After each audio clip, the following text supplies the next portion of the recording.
feedback. Amen. Amen. If you don't mind, we ask that you'll turn with us to Daniel, chapter 3,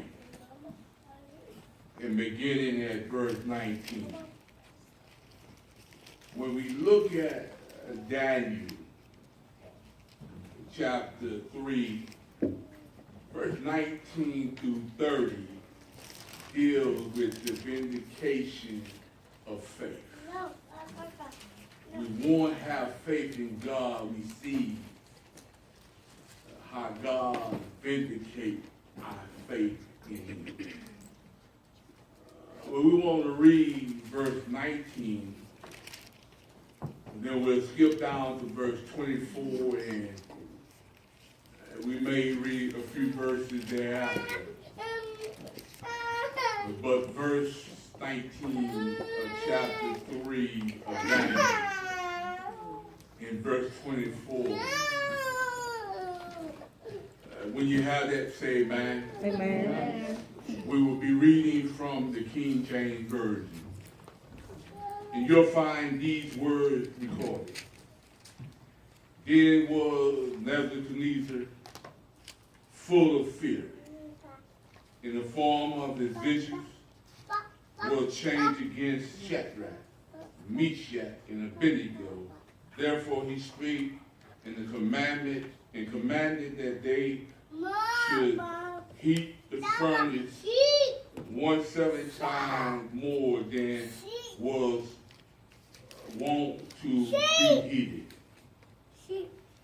Going down to 24, it says, then Nebuchadnezzar, the king, was astonished, and rose up in haste, and spake and said unto his council, did not we cast 3 men bound into the midst of the fire? All right. They answered and said unto the king, true, O king. He answered and said, lo, I see 4 men loose, walking in the midst of the fire. And they had no hurt. In the form of the 4 is like the Son of God. Amen. I think I continue to read. Then Nebuchadnezzar came near to the mouth of the burning fiery furnace, and spake and said, Shadrach, Meshach, and Abednego, ye servants of the Most High God, come forward and come hither. All right. Then Shadrach, Meshach, and Abednego came forward out of the midst of the fire. And the priests, the governors, and the captain, and the king council, been gathered together, saw these men upon those bodies in the fire. No power, nor was a hair on their head since. Yes. Neither was their clothes changed, nor the smell of fire had passed on them. Then Nebuchadnezzar spake and said, blessed be the God of Shadrach, Meshach, and Abednego, who has sent his angel and delivered his servant that trusted in him, and have changed the king's word, and yield their bodies, and they might not serve or worship any God except their own God.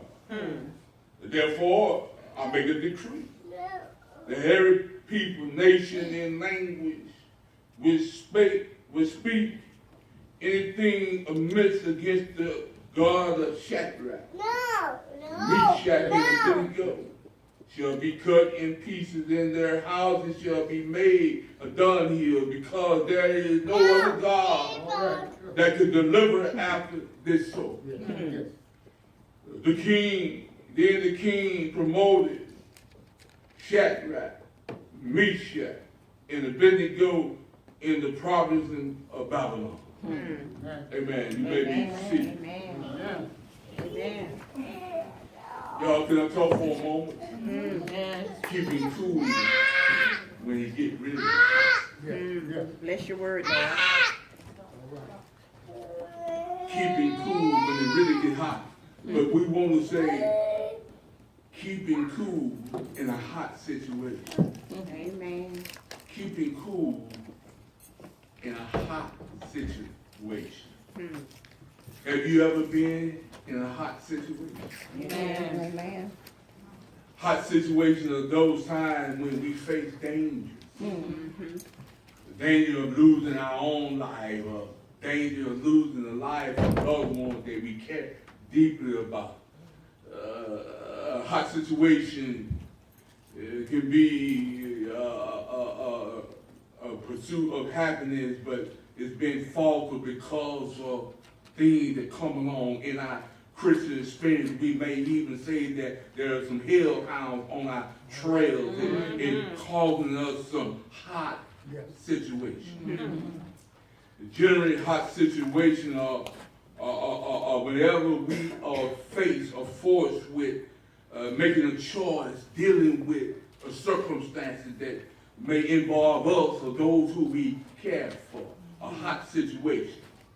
A mother who has a child and there's some difficult things that's going on, and this child may be even getting in some type of animal alert. That's a hot situation.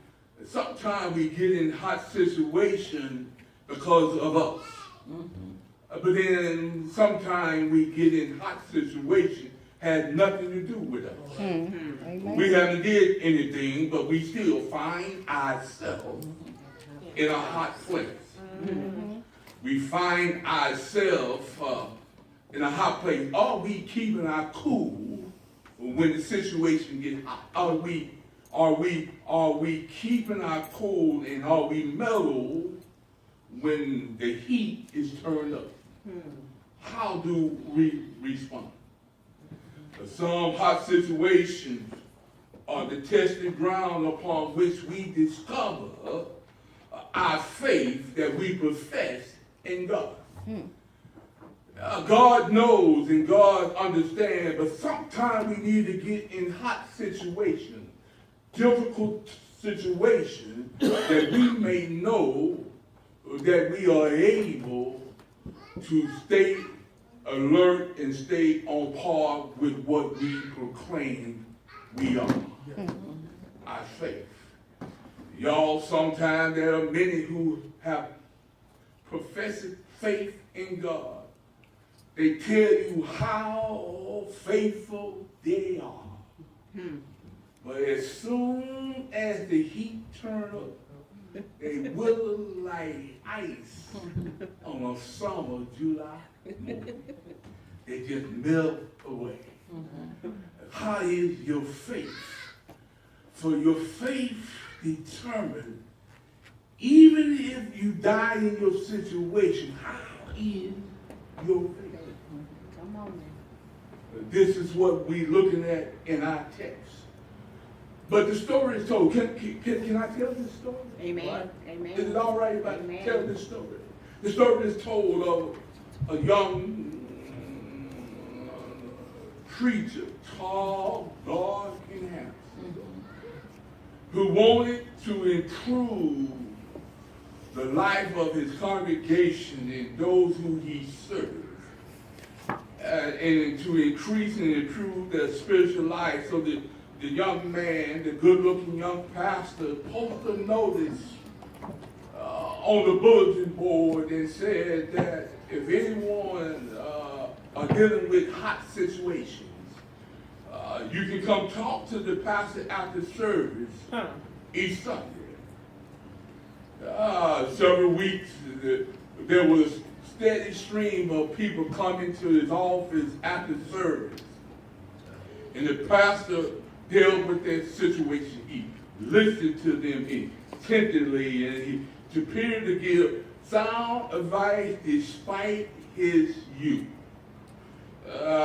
Family facing legal problems, youth uncertain of themselves, men who face business and career failure. The pastor dealt with them all and gave them all sound advice. He dealt with every situation that came along. Then one Sunday morning, a young, attractive young lady came to his office. She wore clothes that accentuated her figure. she sat in and told the pastor that I find myself getting in a bad situation when I sit and talk to young, attractive ministers and pastors. But the secretary in the next room listening on the intercom was his wife.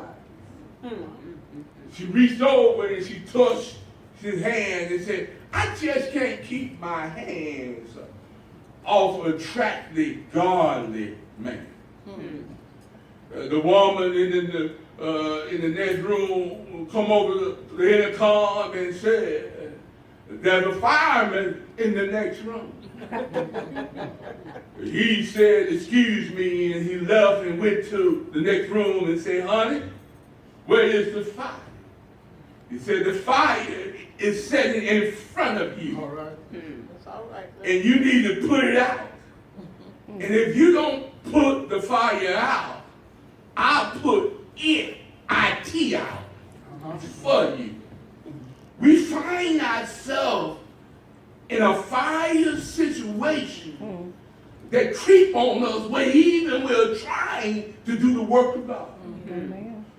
So even when you are doing something for God, that does not mean that a fiery situation will come your way. Right. Matter of fact, that's when it's coming. When you're working Yes. and doing what God would have you to do. So when we look at our text tells us that, no, before we get there, I'm thinking about Abraham. Abraham finds himself in a fiery situation because he's getting ready, Isaac is getting ready to take his son up, but there is nothing there, but God provided a ram in the bush, but that was a difficult and fiery situation. Job finds himself in a fiery situation. You may find yourself in a fiery situation. It may be your family. It may be someone that you love, and it's a difficult thing, and they may have done something that they should not have done, but they still are your children, your child, your son, and you need to pray for them, and you need to ask God to deliver them. But even though it's them, it affects you, it affects your heart. You find yourself in a fiery situation. Amen. When we look at our text, it focuses on three individuals being delivered out of a hot situation. Yes, sir. Yes, sir. And they had to choose to obey God rather than man. When you find yourself between a rock and a hard place, you need to do what God says to do. Yes. Not what man says, but what God says. Yes, sir. See, the king had conquered the entire region of Judah, and he carried most of the craftsmen, the best people, those who are concerned. He carried them. He carried them back to Jerusalem. Back to Babylon. And when you capture people, you want the very best. And he took them back, and he had a 3-year program to repatriate them back into the Chaldean society in their way of living. So we find that Daniel and these boys, they find them, and if you read, they wanted to change their diets, but they said, look, let us do our own diet, and we'll come back after a while and show you that we are better fit if we stay in what we are and who we are. And so we need to remind ourselves who we are.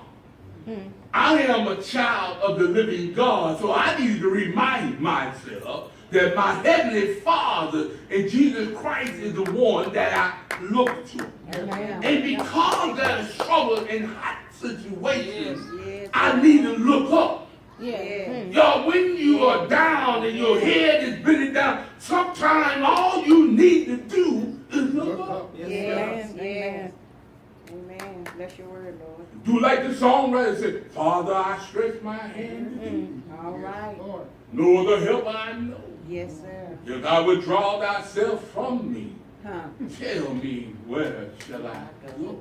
Mm-hmm. So Daniel and Meshach and Shadrach and Abednego, these men was praying men, and they did everything to do that they needed to do.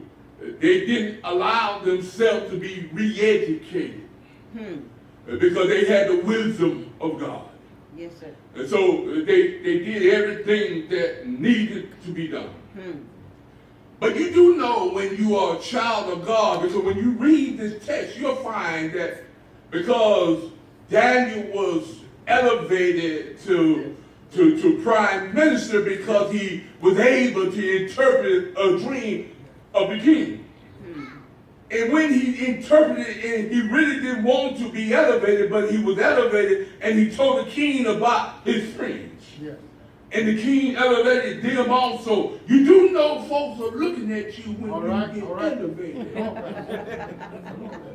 Help us today, Pastor. You do know that, don't you? You do know that folks are looking and waiting to catch you doing something wrong that you ought not be doing, so they can go back and tell it. So they can go back and tell somebody what you did. Yeah. Now the king, when you read the text, you'll find in Daniel that the king decided to build an image of himself. And then he said, every time you hear the music, when you hear the trumpet and you hear the flute, and whenever you hear the music, wherever you are, you stop what you're doing, bow down towards that image and worship. Well, we find three boys by the name of Shadrach, Meshach, and Abednego would not bow down. Somebody was watching them. Yeah. Not bowing down. Went back and told the king. King is hotter than 2-6 shoes. He hot. Bring the boy here. They must don't really understand. Yeah. So he explained to them. Do you really understand what I said? Now, when the music plays, Shadrach, Meshach, and Abednego, what I need for you to do is bow down and worship. Did you understand? Maybe you didn't understand, so they told me, yeah, we understood. You understand exactly what you're saying. But we're not bowing down. Oh, man, he was hot. He said, look at here. Go prepare that furnace. Matter of fact, Shadrach, Abednego, and Meshach, and everybody in the West Coast, y'all been looking at this furnace. But now I need you to crank this thing up. 7 times than it ever been. He's looking at them, man, not even your God can save you from me. You don't know who I am. And matter of fact, when I crank this thing, this is enough. When I crank this thing up 7 times, this is enough for you to get it up.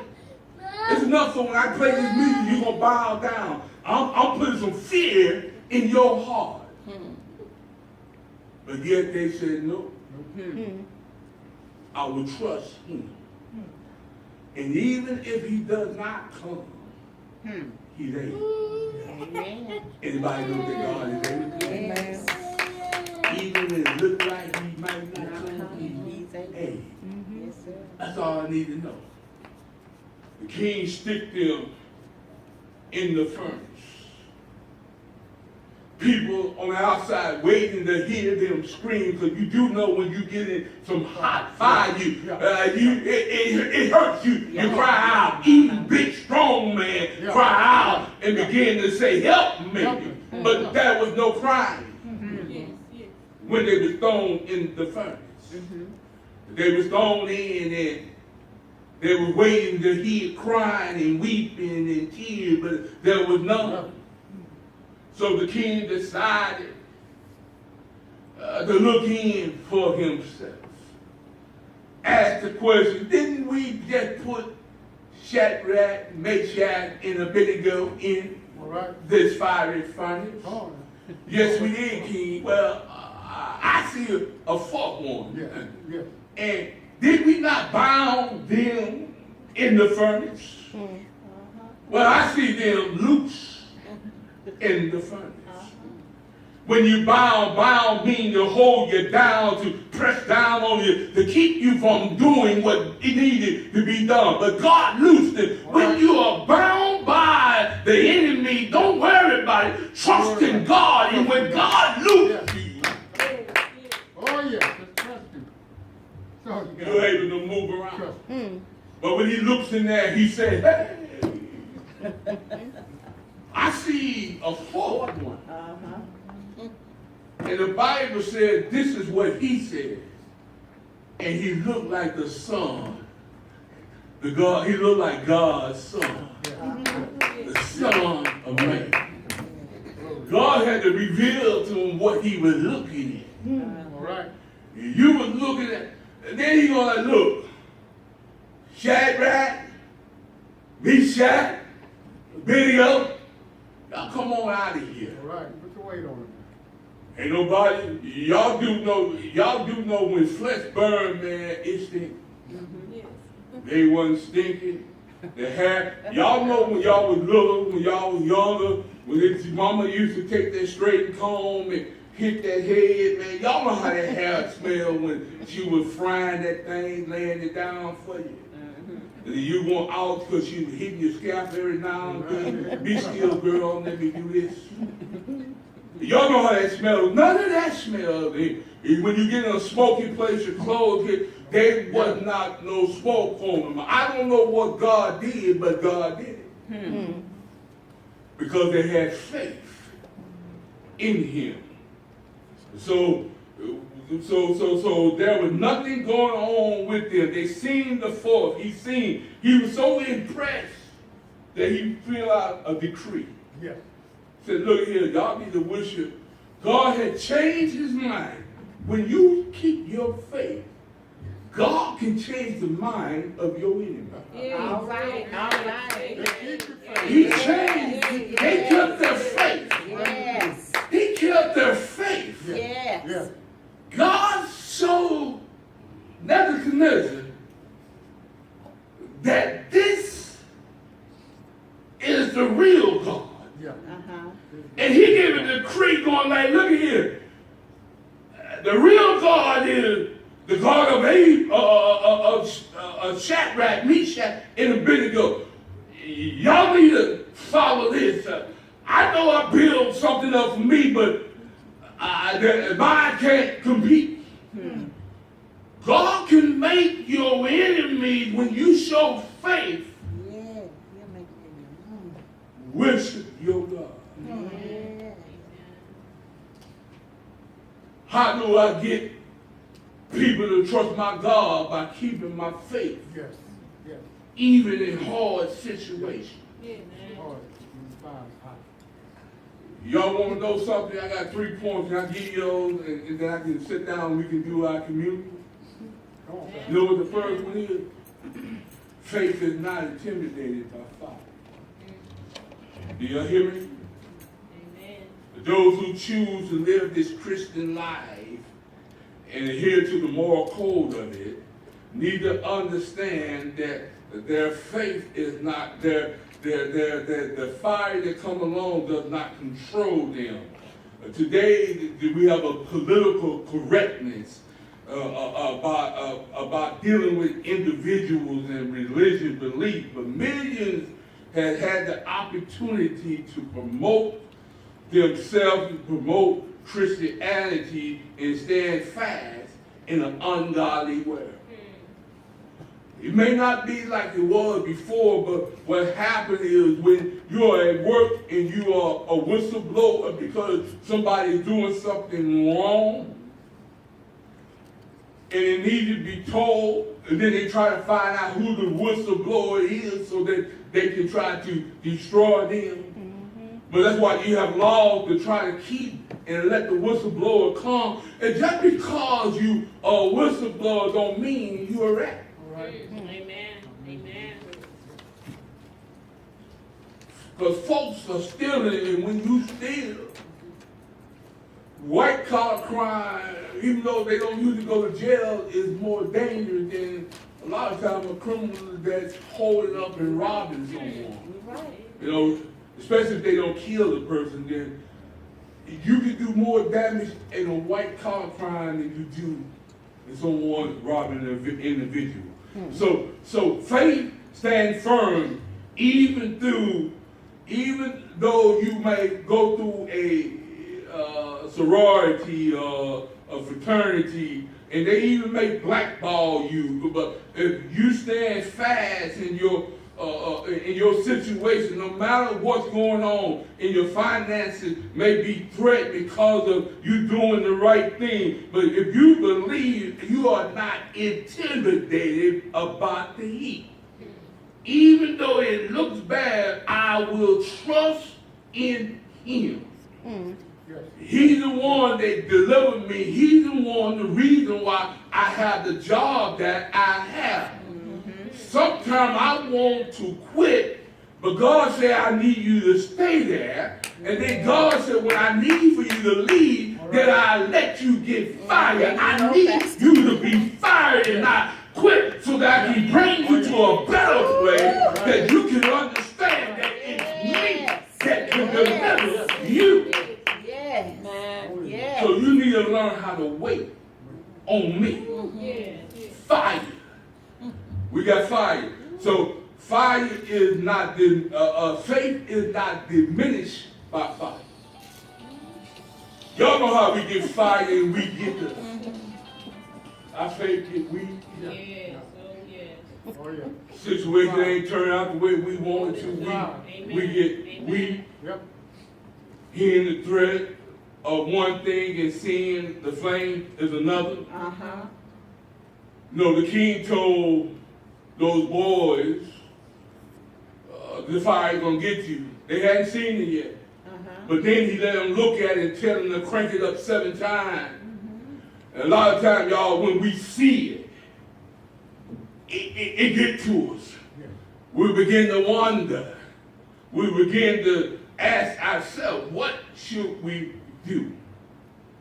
But even if our enemy, our bosses, crank up the fiery furnace 7 times, we need to be like the boys and not worry about the fire, the torment that we get from it, because fire do bring about heat, and when heat comes, they intensify as closer that you get to it, and when it get close to you, you want to stop, you want to get away from it, because when we put our hand on fire, as soon as we feel the heat, we jet back.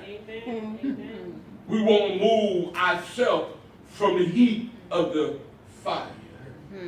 But we need to understand that Job was in some heat of the fire. And Job said this, and this ought to be our response also.